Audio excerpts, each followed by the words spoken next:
چه بهتر عنوان قطعه شعری است که دکتر محمد عثمان هاشمی چند قبل از مرگ خویش سروده بود. زین شهر پر ز آشوب عزم سفر چه بهتر. زین شهر پر ز آشوب عزم سفر چه بهتر.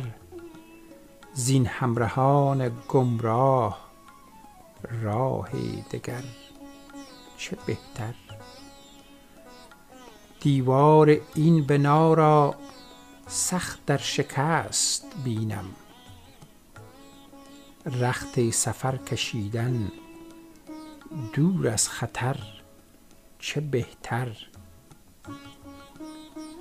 قومی به اوج عزت، قومی به قعر ذلت، این چرخ بی مروت زیر و زبر چه بهتر.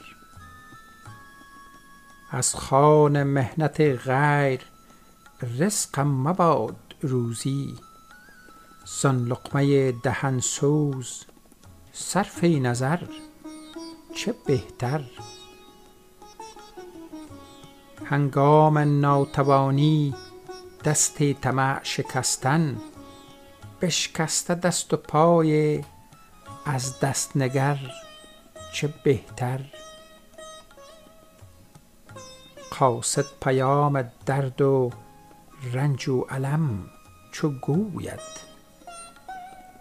قاصد پیام درد و رنج و الم چو گوید، این داستان بی پا گر مختصر چه بهتر.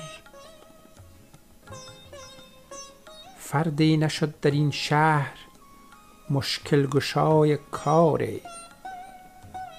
فردی نشد در این شهر مشکل گشای کار.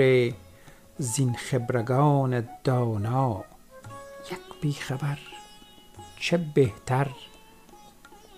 گویی طبیب ما را دست از علاج بدارد، حالم نگشت بهتر. از بد بتر چه بهتر. تابوت من به خاک آن بوم و بر رسانید، گر پا نشد به خاکم خاکم به سر چه بهتر. زین شهر پر ز آشوب عزم سفر چه بهتر. زین همراهان گمراه راه دگر چه بهتر.